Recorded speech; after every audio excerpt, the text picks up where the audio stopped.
passer désormais, donc on entre dans la session avec EdTech France. Je vais inviter, Erwan, c'est bon, tu es là. Je vais inviter l'ensemble des EdTech qui sont présentes à venir ici, s'il vous plaît.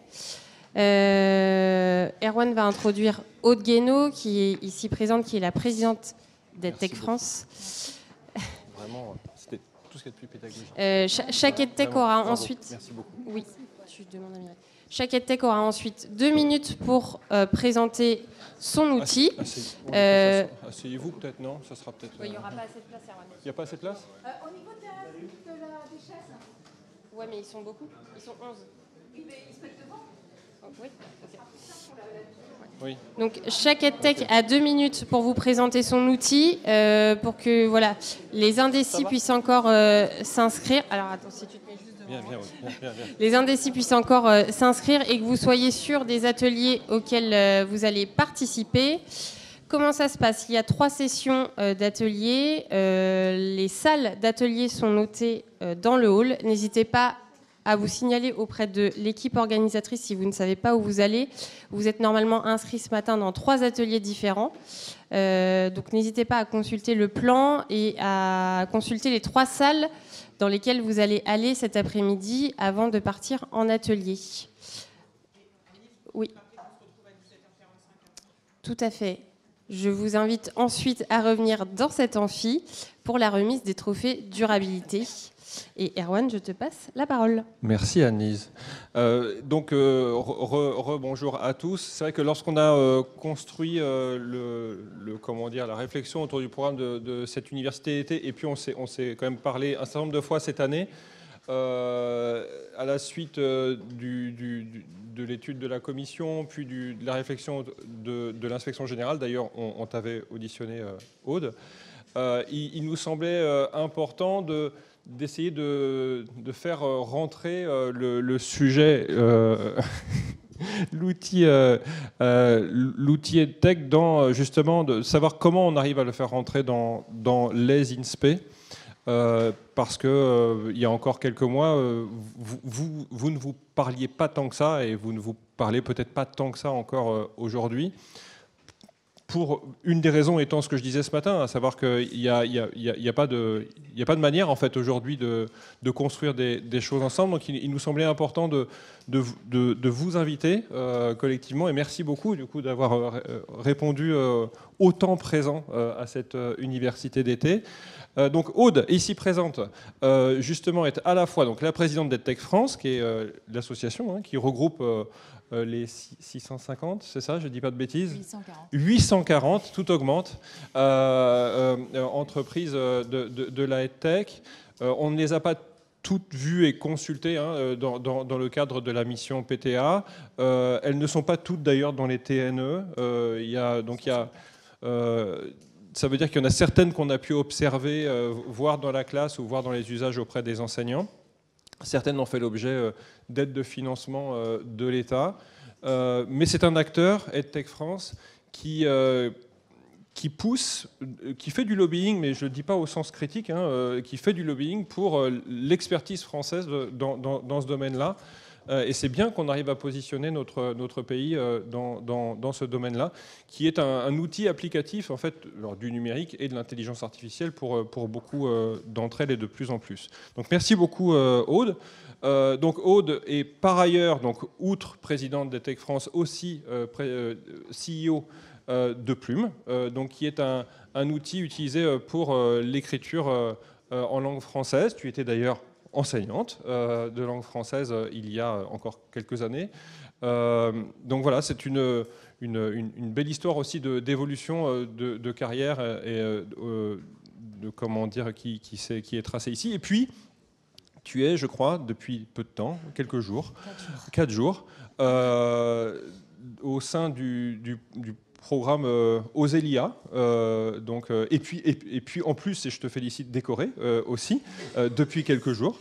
Donc voilà, ça fait beaucoup de choses en quelques jours et en quelques mois. Donc merci de présenter l'association, et puis ensuite à chacune de ces EdTech que je remercie encore une fois d'être présente. Voilà, je te cède la parole. Merci beaucoup Erwan. Donc, merci à tous, merci de prendre le temps d'écouter ceci. Donc, je suis Aude Guénaud, comme l'a dit Erwan, j'ai enseigné pendant 14 ans les lettres modernes dans l'Académie de Versailles. Et ensuite, j'ai moi-même fait partie de l'INSPE de Versailles. Donc, l'INSPE est un lieu, je crois, de création, d'échange, de formation qui est très précieux. Et donc, je me réjouis de parler de ça. Voilà. Non, mais c'est vrai. Donc, je suis là tout d'abord pour vous parler de EdTech France, donc, qui est une association. Notre association, elle est là pour faire la promotion du numérique éducatif, mais un numérique éducatif qui est un numérique au service de l'école, de l'égalité républicaine, et donc dans un cadre qui est extrêmement précis, un cadre souverain, un cadre éthique, un cadre responsable. Et bien évidemment, vous n'êtes pas sans savoir qu'il y a un cadre depuis le 14 juin qui a été annoncé par Madame Elisabeth Borne. Et donc c'est vraiment dans ce cadre-là que l'on s'inscrit. On pense que les enseignants ont besoin d'outils pour accompagner les élèves tout au long de leur formation. Ils ont également besoin d'un accompagnement et la EdTech permet également de se former nous-mêmes en tant qu'enseignants tout au long de la vie, puisque bien évidemment nos carrières évoluent. Donc, je vais vous faire une présentation succincte de ce qu'on propose. Aujourd'hui, l'IA évidemment, va bouleverser le contrat éducatif que nous avions dans notre rapport à l'école. Historiquement, l'école, c'est un lieu vraiment précieux où on venait chercher un savoir, où le maître dispensait d'une façon souvent verticale ce qu'il savait. Et c'est ce qui permettait en fait de se former, etc. L'IA, on le voit bien, va bouleverser cela et donc peut être perçu comme une menace. D'accord ? Évidemment, ça peut l'être. Et donc, j'ai vraiment apprécié ce qui a été expliqué juste avant, etc. On a besoin d'un cadre qui soit un cadre respectueux. Et à cette condition, l'IA peut être quelque chose qui va nous permettre tous de progresser. Et nous-mêmes, dans notre métier d'enseignant, puisque ça va nous permettre de redéfinir notre place, mais aussi le rapport à nos élèves. Aujourd'hui, les outils du numérique éducatif sont très, très intéressants au service de l'égalité républicaine pour les sujets à la fois d'adaptive learning, mais aussi les sujets de différenciation pédagogique, le sujet de l'évaluation également, et le sujet de la préparation des cours. Vous êtes comme moi, quand vous êtes enseignant, vous n'avez pas la capacité de préparer 12 supports pour faire une séance de langage, par exemple. Ça n'est pas possible. Vous n'avez pas la capacité d'évaluer avec de la donnée précise les différents profils de scripteurs ou de lecteurs de vos élèves, bien évidemment. Donc, le numérique éducatif et l'IA sont au service de cette redéfinition.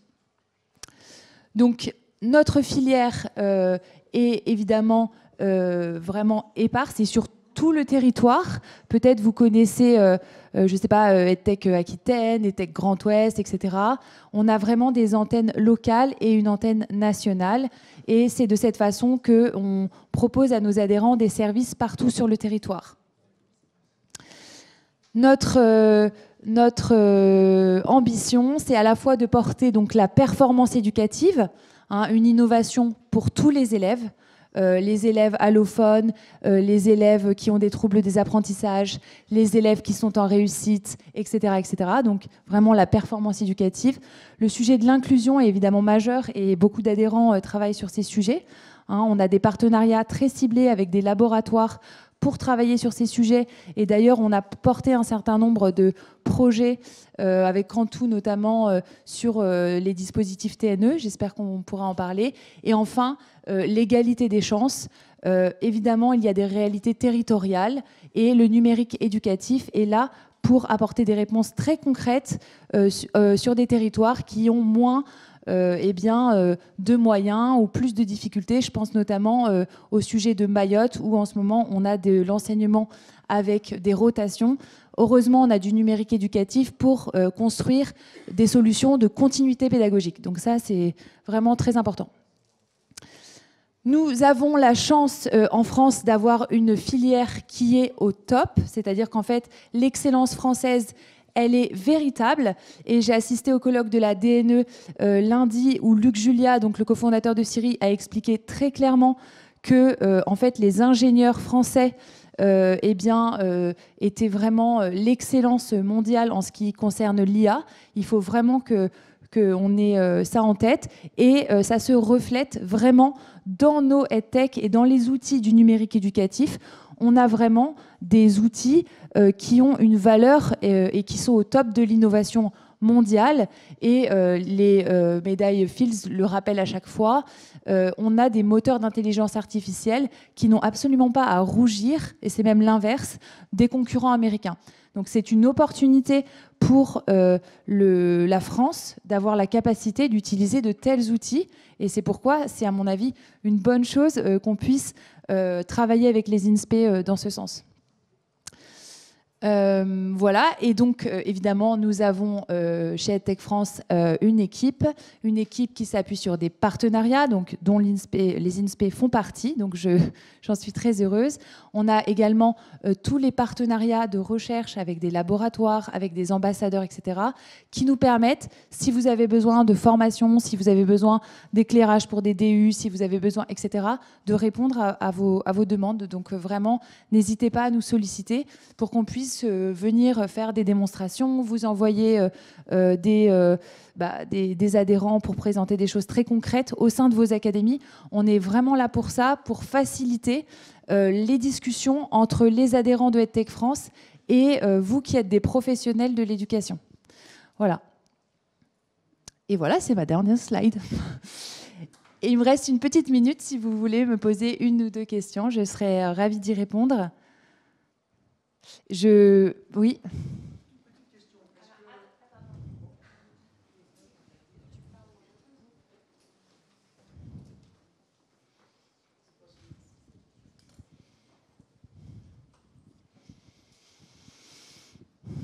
Oui, juste au doigt mouillé, sur les 840 EdTech, est-ce que vous avez une évaluation approximative du nombre d'EdTech qui utilisent de l'IA, j'aurais envie de dire conventionnelle, par rapport à l'IA générative, juste pour se faire une idée? C'est une excellente question. Alors déjà, sur nos 800 entreprises, il y a quasiment une équirépartition sur les 3 secteurs que nous couvrons, c'est-à-dire le secteur scolaire qui nous intéresse présentement, le secteur du supérieur et le secteur de tout au long de la vie. C'est-à-dire qu'on regroupe à la fois des entreprises comme Open Classroom, comme je sais pas, Live Mentor, comme la Lilo, comme etc. D'accord ? Donc déjà pour que vous ayez en tête comment se répartissent nos adhérents.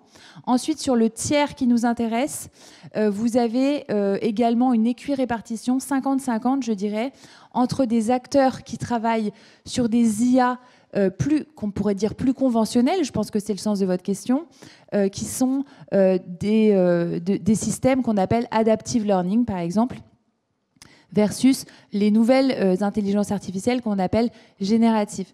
Quand on travaille avec les chercheurs sur les sujets de qu'est-ce que l'intelligence artificielle, alors évidemment c'est une vaste question.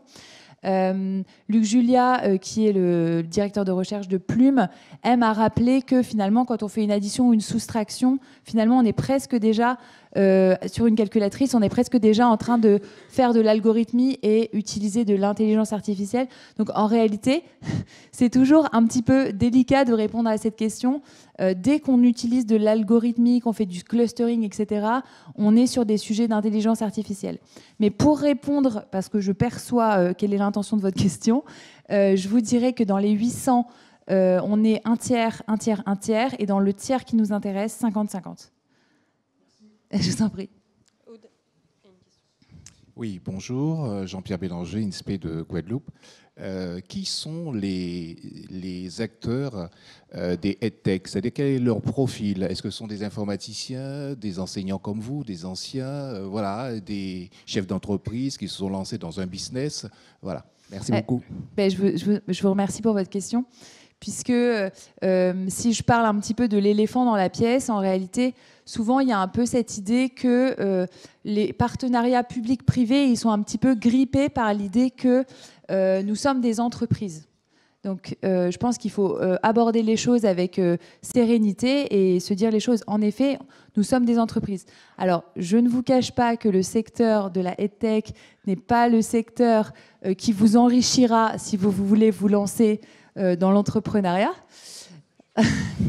mais c'est davantage un secteur de passionnés. Mais je préfère le dire assez tranquillement, si vous voulez, parce que, en fait, j'ai déjà animé des forums avec des collègues, etc. Et il y a toujours un petit peu cette inquiétude du privé. Mais je le comprends parfaitement, puisque moi-même, j'ai été dans la fonction publique et je le suis encore étant en disponibilité. Donc, je le comprends très bien. Le profil des entrepreneurs de la EdTech, c'est très souvent des personnes qui sont des enseignants. C'est toujours des personnes qui sont en tout cas passionnées par les sujets d'éducation. Et donc, les profils, je dirais, les plus... je dirais qu'on retrouve le plus fréquemment, ce sont ou des chercheurs, voilà, ou des enseignants. Voilà. Et d'ailleurs, pourquoi, à mon avis? Parce que ce sont des gens qui mettent en premier lieu le bien commun et la nécessité de trouver des solutions à des problématiques éducatives qui sont persistantes. On voit bien que le système scolaire a besoin de solutions. Et pour autant, ce ne sont pas des gens qui sont rompus aux exercices de trouver des business models, etc. Ce qui est un problème, parce que de ce fait-là, en l'absence de marché, on n'a pas autant de scale-up qu'on voudrait. Du coup, on a moins de fonds qui circulent. Du coup, on a moins de talent, vous voyez. Donc, c'est très intéressant comme question, en tout cas. J'ai une autre question subsidiaire. Tout à l'heure, vous avez... je suis géographe aussi, donc historien et géographe, donc j'ai vu une très belle carte de France sans les Outre-mer. Est-ce qu'il n'y a pas, désolé pour la question, la Bretagne c'est très bien, beau soleil, mais chez nous aussi il fait très beau. Alors la question que je vais vous poser... Sachez que nous sommes dans les ultramarins, je vous rassure pleinement. Oui, alors voilà, c'était ça ma question. Comme je ne l'ai pas vu, c'est comme la carte de la météo sur les chaînes nationales, on ne voit pas les Outre-mer très souvent. Alors, je continue quand même sur mon premier point, c'est-à-dire alors c'est pas mon cas, et si d'aventure il y a des porteurs de projets qui souhaitent monter une EdTech, par exemple dans un des Outre-mer, comment ça se passe concrètement? Est-ce qu'il y a un appel à projet, il y a un dépôt? Alors, ils vont voir qui... nous, notre rôle, c'est d'outiller les entrepreneurs à tous les stades du développement d'une société EdTech, puisque l'ambition et la mission de EdTech France, c'est permettre la structuration d'un écosystème au service de l'éducation nationale. Voilà, donc ça c'est notre mission très clairement. Qu'est-ce qu'on fait? On a des services qui vont permettre de mettre en relation avec des investisseurs, de challenger des business plans avec des DAF externalisés. Voilà, donc les souscriptions qu'on reçoit de nos plus gros adhérents, en fait, permettent aux plus petits, et j'espère que nos adhérents diront que ça leur a bien servi, mais d'avoir le pied à l'étrier pour se lancer dans la EdTech et comprendre comment se lancer dans la EdTech. Ensuite, on a tout un système de mise en relation avec les académies. Par exemple, on a la labellisation EduUp, qui est un dispositif du ministère qui est très, très intéressant parce qu'il permet en fait d'avoir une sorte de labellisation dans l'éducation nationale. Nous, par exemple, chez EdTech France, on aide nos adhérents à bien comprendre les enjeux de ce dispositif pour obtenir cette subvention et ensuite être mis en relation avec les premières classes pour se lancer. Voilà. Et donc, on est une association complètement sur tout le territoire, y compris les ultramarins, que nous chérissons, bien sûr. Et partout sur le territoire, on met en relation, bien sûr, nos adhérents avec les différents institutionnels, mais aussi les partenaires financiers qu'il faut, etc. Les avocats, par exemple. Tous les sujets de propriété intellectuelle, on essaye que nos adhérents soient vraiment garantis pour que quand ils arrivent à l'éducation nationale, leurs ressources soient irréprochable, c'est très important. Voilà. Je vous en prie. Merci beaucoup. Est-ce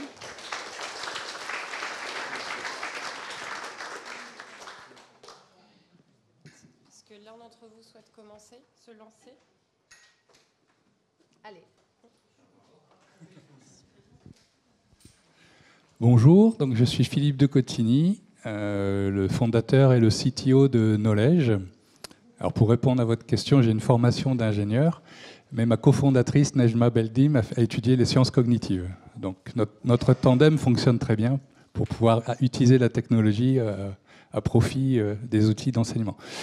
Donc Knowledge, c'est un outil auteur à destination des enseignants pour transformer un contenu que vous avez déjà ou qu'on vous donne en activité pédagogique interactive et inclusive. Donc j'ajoute le inclusif parce qu'on a fait un partenariat avec Cantou, justement pour que toutes les activités qu'on génère soient accessibles aux dyslexiques, aux allophones.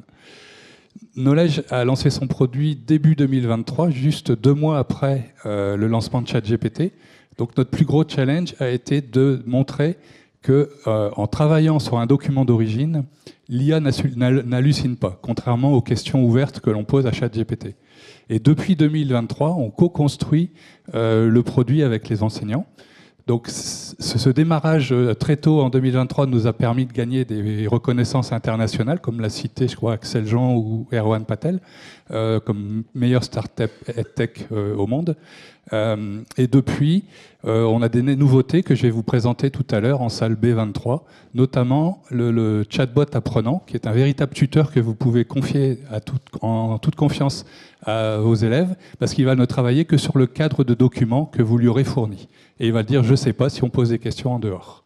Et de plus, Knowledge maintenant est complètement intégré dans les Moodle, donc que ce soit ELEA ou Magister, vous avez de façon transparente l'accès à Knowledge grâce à LTI.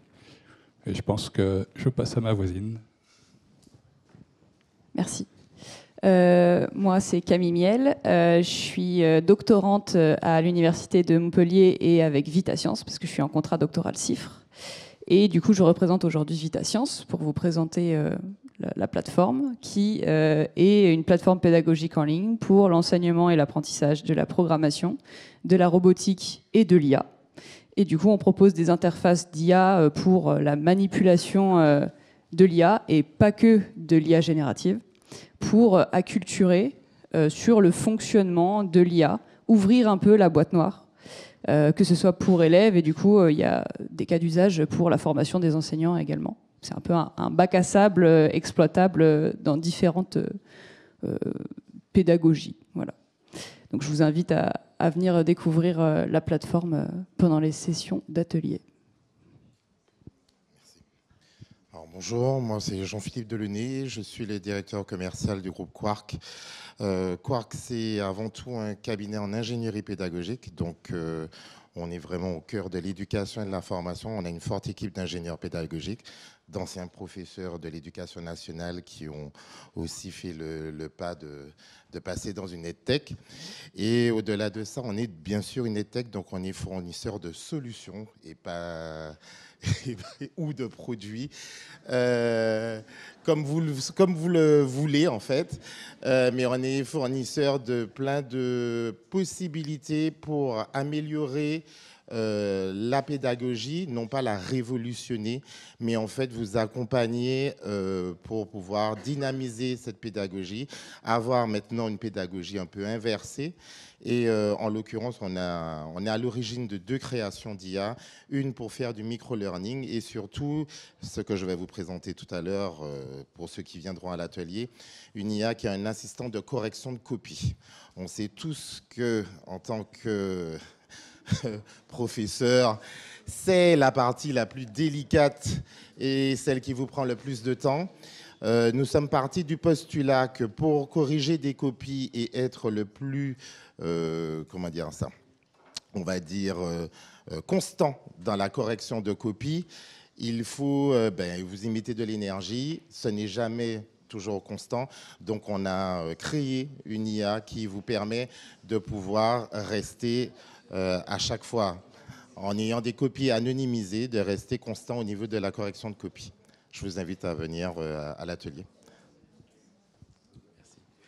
Bonjour à tous, je m'appelle Joachim Lebovitz, je suis cofondateur avec Jacques Lévivel ici de PixiScience. Donc moi, j'ai pas réussi à choisir entre chef d'entreprise et enseignant, donc je suis les deux. Je suis enseignant-chercheur à l'Université Sorbonne Paris-Nord en mathématiques. Et PixiScience, c'est une plateforme d'apprentissage adaptatif des mathématiques qui offre alors plusieurs choses. D'abord, la possibilité d'utiliser un contenu qui est fourni, qui offre la possibilité aux enseignants d'utiliser leur propre contenu avec la possibilité d'assigner des exercices que la plateforme corrige.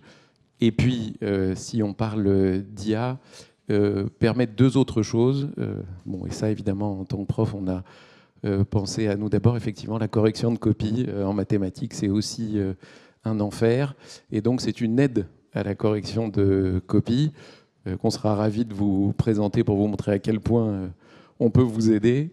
Et puis, la deuxième partie, c'est aussi ce qu'on peut apprendre une fois qu'on corrige une épreuve, ce qu'on peut apprendre qu'on sait parce qu'on a passé beaucoup de temps avec les élèves, mais qui est évidemment plus difficile à structurer, c'est-à-dire quels élèves ont quelles difficultés, à quels endroits, et qu'est-ce qu'on peut faire pour eux. Typiquement, créer des exercices qui sont juste pour les 3 élèves qui ont définitivement sont passés à côté de telle ou telle notion. Donc ça permet de faire ça après chaque devoir ou tout au long de l'année. Et donc c'est ça qu'on présentera tout à l'heure. Merci.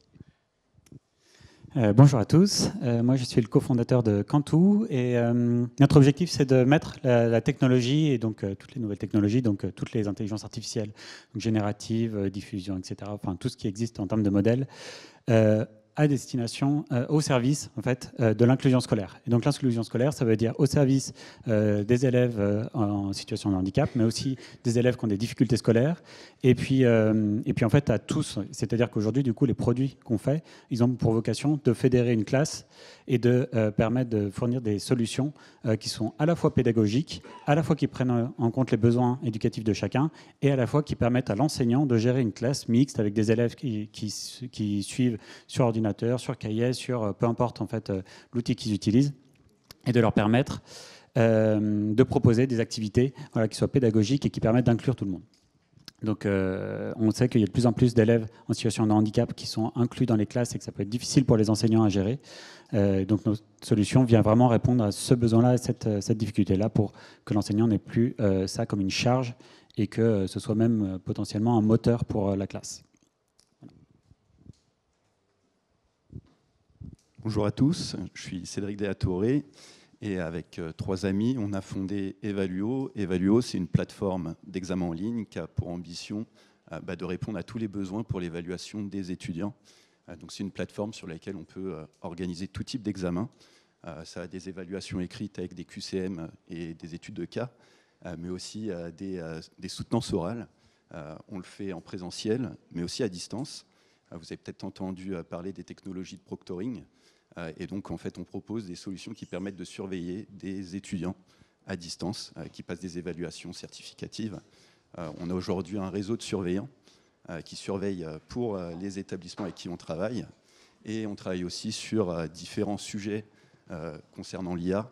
On va avoir une IA qui permet de détecter des contenus générés par IA. On va avoir une IA qui va assister nos surveillants pour justement surveiller efficacement les étudiants à distance. Et on travaille aussi sur des sujets de correction et d'assistance à la correction des enseignants. Voilà. Bonjour à tous, je suis Caroline Schlatter, je suis responsable de la communauté éducative chez la Lilo. Et pour répondre à la question de monsieur le directeur de l'INSPE Guadeloupe, il y a aussi un profil très typique dans les EdTech. Il y a également beaucoup d'ingénieurs qui développent le produit, et c'est le cas chez la Lilo, il y a 50% d'ingénieurs au sein de nos effectifs. Et c'est important de le dire parce que les ingénieurs, c'est ceux qui vont développer le produit, prendre en compte les retours des enseignants et également des experts pédagogiques au sein des académies. Donc voilà.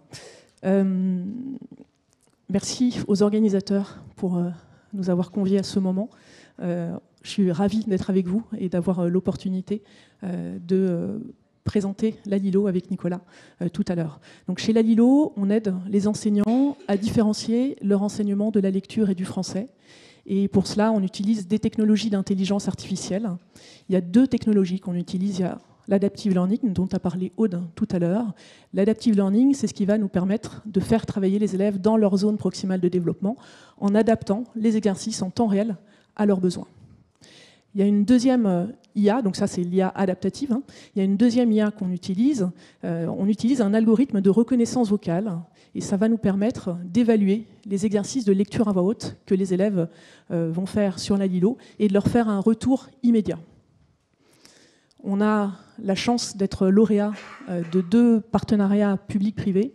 D'abord le P2IA cycle 2 et ensuite le marché TNE en consortium avec nos amis Plume.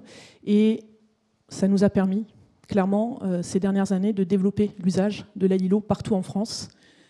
Aujourd'hui, on accompagne 40 000 enseignants et 400 000 élèves de la grande section au CM2 en France. Bonjour à tous, donc, moi je suis Alexandre Lec, je vais donner raison à la Lilo. On est 2 fondateurs, on est tous les 2 ingénieurs spécialisés en mathématiques. On est dans le secteur de la formation depuis 2012. La boîte qu'on va vous présenter s'appelle EdTech, c'est notre 2e. On a commencé en 2012 par de la création sur mesure. Donc on faisait de l'ingénierie pédagogique sur toutes les modalités, du présentiel, du e-learning, des serious games. On a fait des milliers de projets. Et on a en même temps remarqué que les compétences devenaient obsolètes beaucoup plus rapidement et que le monde changeait très rapidement et qu'il fallait faire des mises à jour très fréquentes. Et donc toute cette ingénierie manuelle, on ne pouvait pas faire face au challenge sociétal auquel on était en train ce qu'on était en train de voir. Donc on est parti en R&D pendant 1 an et demi sur l'intelligence artificielle. Et ce qu'on a souhaité faire, c'est créer un copilote pour les créateurs de formation. Tous les créateurs de formation, pour nous, ce sont les ingénieurs pédagogiques, les experts métiers, les professeurs, pour les assister, pas pour les remplacer, pour les assister sur chacune des tâches au quotidien, qu'on aille de l'analyse de matières premières, le brainstorm, l'ingénierie sur la formation, la création de référentiels de compétences et ensuite la production de n'importe quel type de ressources d'apprentissage, que ce soit pour de l'écrit, que ce soit des vidéos, que ce soit du son, des exercices, des quiz, des évaluations. On a également remporté des récompenses internationales et je serai très heureux de vous présenter tout ça dans les sessions de tout à l'heure. Merci beaucoup. Je crois qu'on a fait le tour. Donc moi, je suis la fondatrice de Plume. Plume, c'est un assistant rédactionnel qui va vous permettre de positionner et de déterminer le profil de scripteur de vos élèves, puisqu'on sait que l'expression écrite recouvre de nombreuses composantes, comme certes la dimension lexicale, mais aussi syntaxique, les aspects créatifs, la complexité des phrases, la capacité à comprendre une consigne. Donc on propose vraiment un test de positionnement en expression écrite, la capacité de créer des groupes de besoins, et ensuite on génère avec notre moteur d'IA des activités sur mesure en fonction du profil de scripteur de vos élèves. Voilà. Pardon. Donc c'est à la fois pour l'enseignant un copilote vraiment pour créer et comprendre toute la chaîne de valeur pour enseigner la production d'écrit, et pour les élèves un véritable assistant rédactionnel avec des feedbacks en temps réel pour que l'élève puisse améliorer la production d'écrit. J'ajoute qu'on propose une fonctionnalité de correction qui est très très appréciée des collègues, voilà, et qui fait gagner beaucoup de temps. Merci. Bonjour à tous. Donc, moi, je m'appelle Antoine Pelletier et je suis le fondateur de Colors Education. Donc, c'est une start-up qui propose des solutions pour les enseignants du second degré et aussi maintenant pour le supérieur. Donc, un peu comme les autres, c'est-à-dire que j'ai un profil ingénieur et j'ai été enseignant là pendant 12 ans. Donc, essentiellement en lycée, collège-lycée en France et un peu à l'étranger. Et désormais, j'enseigne plutôt dans le supérieur et ça m'a permis de monter en fait les solutions donc, sur Colors Education. Donc, parmi les solutions, il y a une plateforme qui s'appelle Le Coin du Prof, qui est une plateforme qui se veut réduire la charge mentale des enseignants. C'est-à-dire qu'on propose toute une base de contenu et des outils pour animer sa classe et essayer de motiver les élèves. Et on a mis un assistant IA qui permet de générer vraiment très rapidement. Donc voilà, c'est ce que je pourrais vous présenter en salle A12. Bonjour à tous. Je m'appelle Christopher, je travaille donc au sein de la EdTech Booklab, que vous connaissez peut-être, qui a développé 2 outils axés sur la pédagogie active. Donc le premier Booklab, qui vous permet en tant qu'enseignant, en tant que formateur, de créer des questions et des activités interactives que vous allez pouvoir poser durant votre cours pour interagir avec vos apprenants, évaluer aussi leur niveau de compréhension et aussi capter aussi leur attention. Et tout cela en temps réel. Et nous avons aussi sur cette plateforme environ une vingtaine de types de questions et d'activités qui vous permettent aussi de vous aider dans la diversification aussi des activités pédagogiques que l'on sait est une des méthodes aussi qui nous permet, en tant qu'enseignant, bien de maintenir l'attention de nos apprenants. Et on a également le petit frère qui s'appelle WooFlash.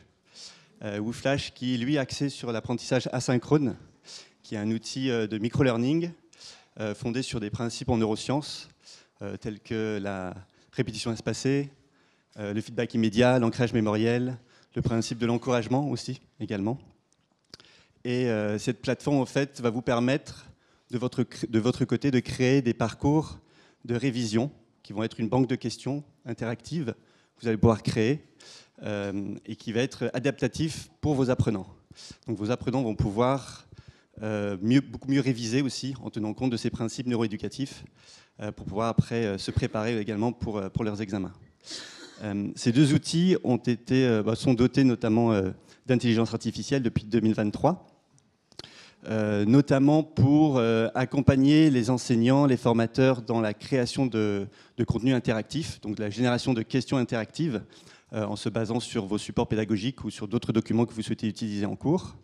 Et nous avons également développé sur WooFlash la génération de feedback immédiat qui peut être pratique notamment lorsqu'un étudiant va effectuer un cours donc, à son propre rythme et lorsqu'il va répondre de manière incorrecte à une de ces questions, la possibilité justement d'avoir une IA qui peut aider justement les enseignants dans cette génération de feedback et permettre à l'apprenant justement lorsqu'il commet une erreur de comprendre ou d'apporter un complément d'information sur la raison pour laquelle il a répondu incorrectement.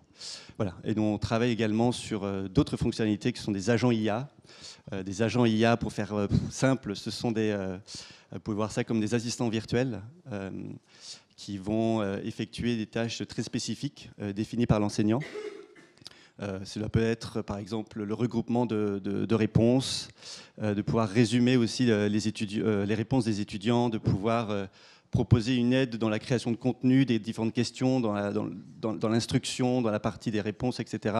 De pouvoir aider aussi les enseignants à identifier certains sujets ou certaines notions qui ont été mal comprises par les étudiants, ou identifier aussi ceux qui sont en décrochage scolaire, par exemple.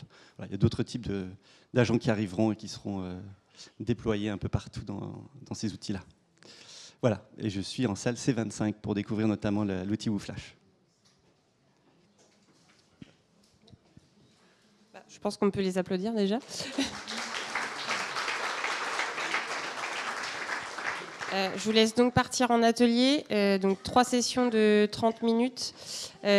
Si vous souhaitez vous hydrater, il y a des fontaines à eau qui sont disponibles. Il faut juste suivre le fléchage. Et rendez-vous à 17h45 ici. Merci. Les salles sont affichées dans le hall.